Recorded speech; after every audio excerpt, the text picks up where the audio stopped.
তাহলে কিন্তু খবর করে দেব। ও নাতি এই গ্রামে ঘোড়া ফাঁকা দিইনি খবর দেখছিস জোর জোর। আরে এটা পাহাড়ি এলাকা, দেখ শোনো বড় বড় গাছপালা।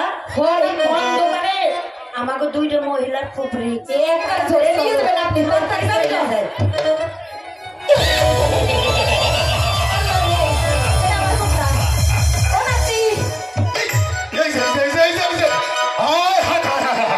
তোমাদের সারা একেবারে তল্লাট তন্ন তন্ন করে খুঁজেছি দাদি। বিয়ের লাগে খুঁজতেছো?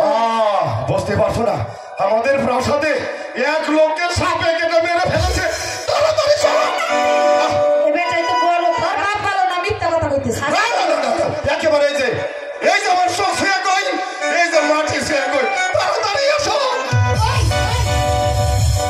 বলে আমারে তো বিমান নাতির কাছে বারবার তোমার নাতিনি তো সব। এই শোনো, কি এই সন্ধ্যাবেলা কোনো হাফের কাটা রোগী দেখার নিয়ম নাই। কি বলছো? যখন দেহন লাগে সকালে যায় দেহ তখন না।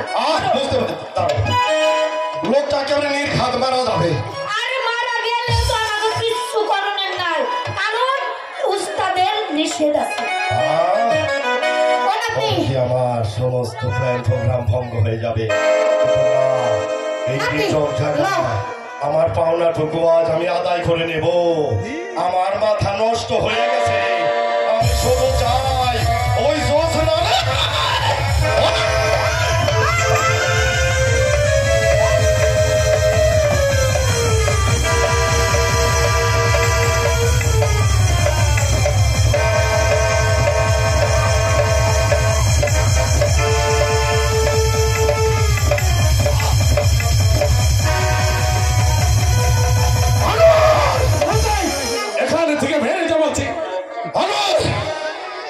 তুমি এখান থেকে চলে যাও, ওটা আমার শিকার। যদি না চলে যাও আমার হাতের হাজার তোমার মুখে বসিয়ে দেব। আমার শরীরে রক্ত কণিকা শিরা উপশিরা উত্তাল হয়ে পড়েছে, তাই বলছি তুমি চলে যাও আনোয়ার।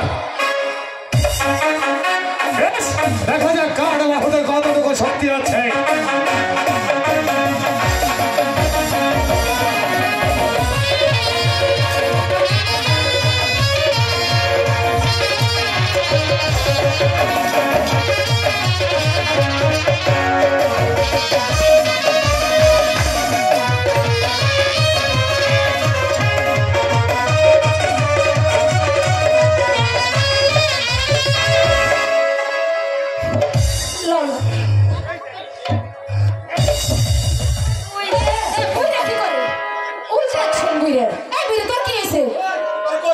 আমার সারা নাতি নিয়ে গায়ে আসবি না, এত সারা সারা বুঝে এবার কয় কি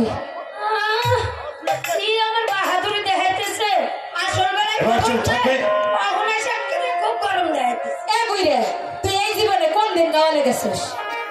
তুই যে নাতি রে ছাড়া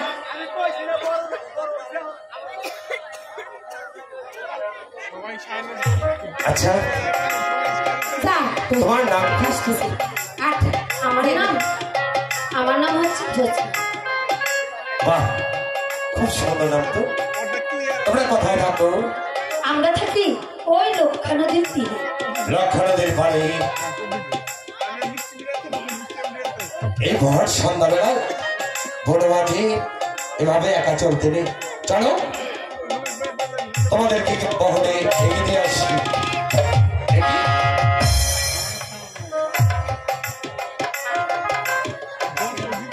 আমার আম্মুজানের হার এখানে কি করিল? আপনার আম্মুজানের হার? হ্যাঁ, তার মানে ওই রাজবাড়িতে গিয়েছিলাম, ওই বেগম আম্মা আপনার আম্মুজান? আমার আম্মুজান। ও বুঝতে পেরেছি। জানেন আমরা ওই মহল গিয়েছিলাম সাপ খেলা দেখাতে, তাই তো বেগম আম্মা আমার সাপ খেলা দেখে খুশি হয়ে ওই মালাটা আমাকে উপহার দিয়েছে। আমি জান নিজ হাতে পরিয়ে দিয়েছি। বেশ, আমিও তোমাকে পরিয়ে দিতে চাই, নেবে আমার কাছ থেকে?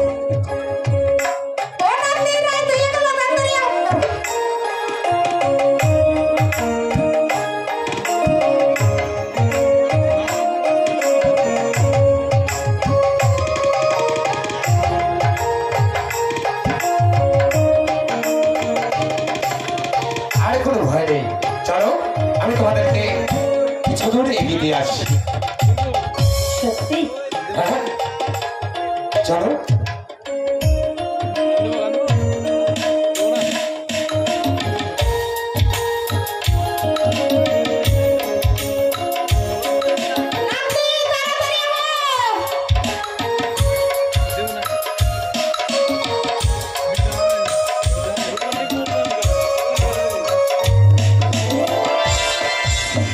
লক্ষা নদীর পাড়ে যেমন নাম তেমন মিষ্টি চেহারা, একে দেখে যে আমি মুগ্ধ হয়েছি, কিন্তু